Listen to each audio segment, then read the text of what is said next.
Nouveau numéro de Reporter sur France 24, direction l'Amérique du Sud. Il y a 4 ans, en Colombie, les FARC signaient un accord de paix historique. La guérilla marxiste déposait les armes et s'engageait en politique de manière pacifique. À Bogota, on retrouve Pascale Mariani, correspondante de France 24 en Colombie. Cet accord de paix qui a été salué dans le monde entier et qui mettait fin à des décennies de violence a bien du mal à se mettre en place. C'est ce qu'on va découvrir dans votre reportage dans un instant, Pascale. Oui, alors pour comprendre ce qu'est devenu le processus de paix, nous avons choisi de suivre pour ce reportage des ex-guérilleros, principalement à Bogota. Un grand nombre de combattants des FARC ont changé radicalement de vie et ils sont plus d'1 millier à vivre à Bogota, la capitale, avec leurs familles. Mais on trouve des FARC en fait dans l'ensemble du pays. Ils sont livrés à eux-mêmes dans ce qui est pour eux une nouvelle jungle au sein d'une société qui ne les accepte pas toujours. On vous retrouve juste après la diffusion de ce reportage. Colombie, une paix fragile. Document signé Pascale Mariani et Juan Orozco.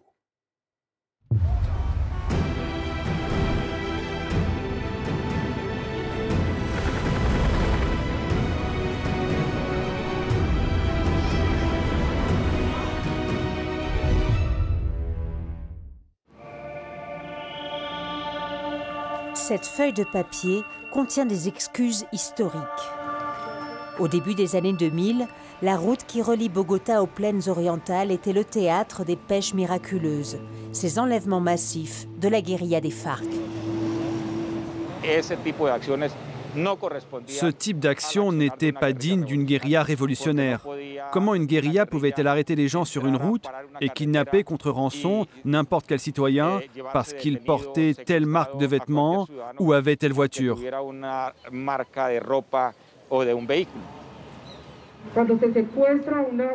Quand une personne est kidnappée, c'est toute sa famille qui est otage. Cela cause beaucoup de douleur. La paix a des ennemis sans aucun doute, mais moi je vous dis, poursuivez vos efforts. Depuis la signature de la paix en 2016, l'ex-guérilla organise régulièrement des actes de pardon face à ses victimes.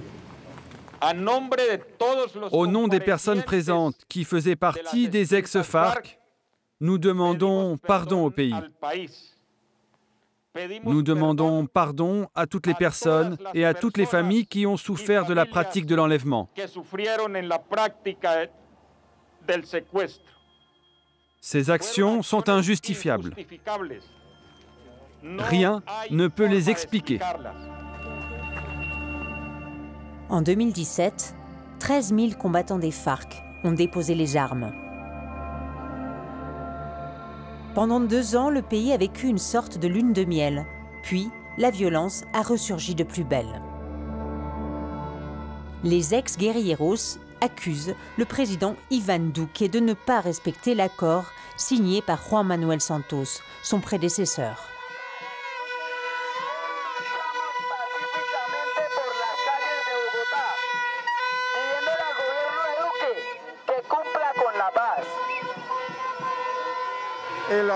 L'accord comprend 6 points dont l'application devrait être intégrale. Réforme rurale, réforme politique, rien n'a été fait. La substitution des cultures de coca, elle est au point mort.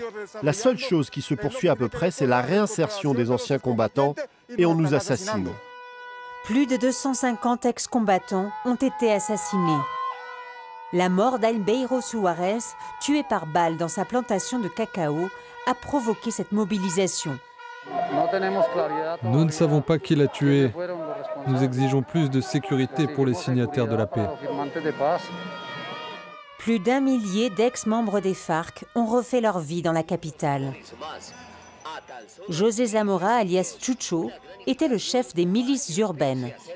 Depuis les montagnes, il commandait ces guérilleros opérant à Bogota dans la clandestinité. 2 gardes du corps, l'un issu de la guérilla, l'autre de la police, l'accompagnent en permanence. On n'a pas atteint notre but ultime qui était la prise de pouvoir, mais on continue à travailler dans cette perspective avec les gens, avec les masses et maintenant avec nos enfants. C'est une des expériences les plus merveilleuses de pouvoir marcher ici avec eux, malgré la peur qui nous tenaille, car on nous assassine. Face au Parlement et au palais présidentiel, les manifestants sont venus réclamer plus de protection et l'application de l'accord de paix. Dans tout le pays, les meurtres de leaders paysans et de défenseurs des droits de l'homme ont eux aussi augmenté.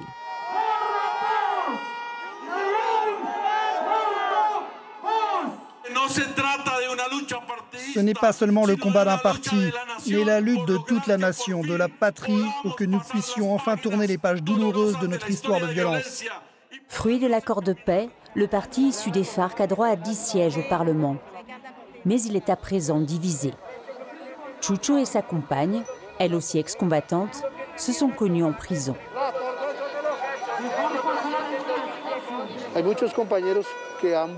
De nombreux compagnons ont repris les armes. Moi, je n'aspire pas à y retourner parce que j'ai beaucoup de choses à construire ici. Et j'ai ce grand amour pour ma fille. J'espère que les circonstances ne m'y obligeront pas. La paix est aujourd'hui fragile.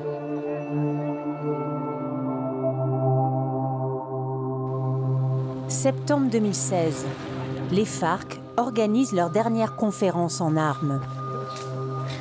Pour la première fois depuis 1964, cette réunion nationale n'est pas secrète. Les commandants apparaissent alors publiquement. Iván Márquez dirigeait l'équipe des négociateurs des FARC lors des pourparlers. Ce jour-là, le gouvernement libère des combattants emprisonnés, parmi eux Chucho en bleu. Il a été capturé 8 ans auparavant lors de combats avec l'armée. Durant cette conférence, les FARC décident d'enterrer la lutte armée. Assez de sang versé, arrêtons de nous entretuer. Nous devons tous ensemble construire le pays pourvu qu'on nous le permette. Nous, on est prêts. Les guérilleros célèbrent alors comme jamais la fin de leur guerre. Dans les mois qui suivent, ils se déplacent des jungles vers une vingtaine de zones de désarmement où 7000 fusils seront déposés. Ce conflit interminable a profondément façonné la société colombienne. Dans le cimetière central de Bogota se dresse un centre de mémoire. En hommage aux victimes, l'artiste Béatrice González a peint sur les tombes des milliers de corps anonymes. Il y a eu 8 millions de victimes, dont 7 millions sont des paysans déplacés. On estime que les morts sont au nombre de 300 000. C'est le bilan d'une guerre d'un demi-siècle à laquelle Humberto de la Calle a voulu mettre fin. De 2012 à 2016, il dirige la délégation du gouvernement Santos lors des négociations. L'accord de paix se heurte à l'opposition d'un important secteur politique. C'est assez paradoxal. Partout ailleurs dans le monde, l'accord de paix a été applaudi pour les innovations qu'il a apportées. Pourtant, en 2018, la Colombie élit Iván Duque. Il est issu du parti de l'ex-président Álvaro Uribe, hostile à l'accord et à toute concession envers les FARC. Pendant la campagne présidentielle, leur promesse était de détruire l'accord de paix. Puis a commencé, il faut le reconnaître, une phase d'application de l'accord. Mais les changements structurels prévus, qui étaient une sorte de feuille de route pour le pays, sont gelés. Parmi les bêtes noires du gouvernement, le tribunal pour la paix.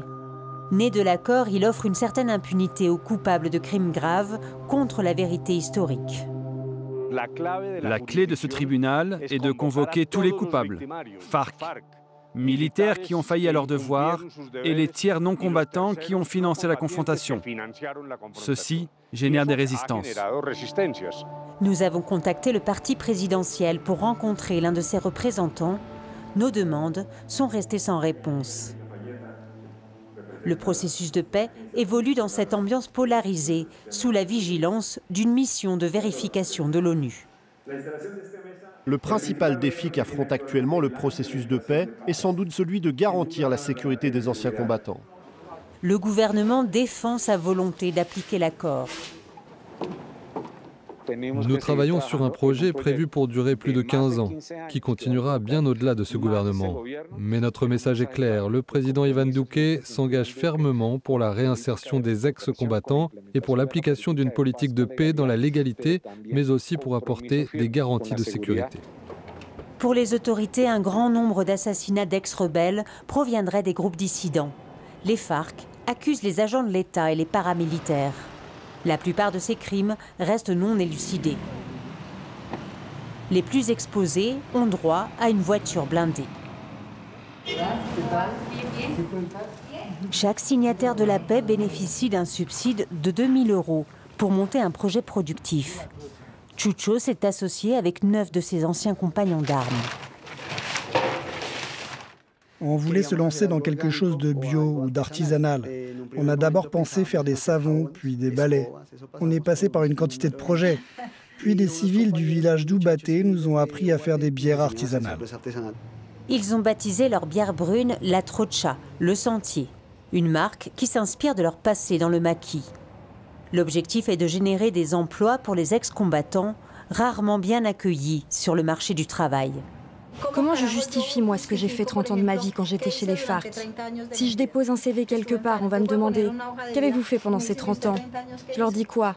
Que j'étais dans la guérilla? La pandémie de Covid-19 a freiné le lancement de leur affaire. L'essentiel des ventes se font à domicile. Et ils viennent d'apprendre qu'ils devront bientôt déménager leur siège.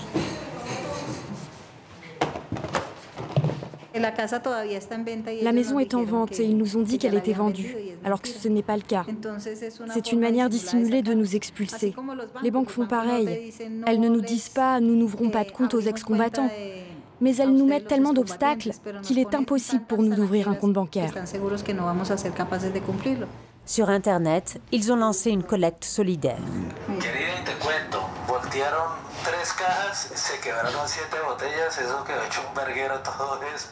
Le retour à la vie civile est plus compliqué que prévu dans une économie en crise.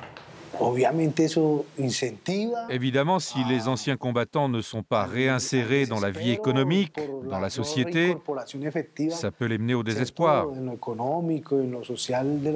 C'est un bouillon de culture parfait pour que les gens justifient leur retour aux armes et à la clandestinité. 2 à 3 000 ex-guerrilleros auraient repris les armes. Manifiesto.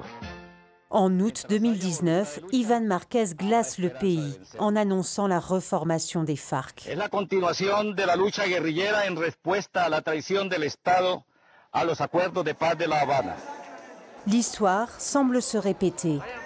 Guérilla, paramilitaires et narcotrafiquants se disputent à nouveau le contrôle du territoire.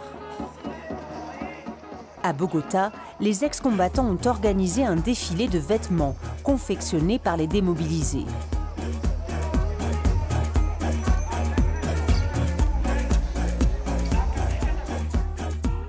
Sur les étals, des produits artisanaux issus de leurs différentes coopératives. On est toujours là, à lutter contre le courant. On fait de la résistance au capitalisme. La plupart des ex-combattants sont nostalgiques de leur vie dans la guérilla.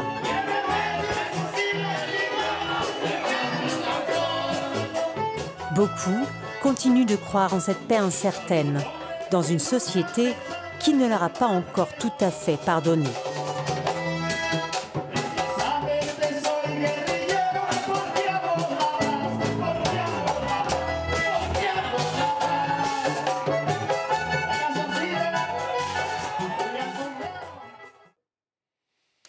Et voilà pour ce reportage de Pascal Mariani et Juan Orozco. Pascal Mariani, correspondante de France 24 en Colombie, est toujours avec nous. Qui faut-il le plus blâmer si cette paix, si ce processus échoue ? Alors, sans aucun doute, les dirigeants du parti de l'ex-président Álvaro Uribe sont les grands ennemis de ce processus de paix.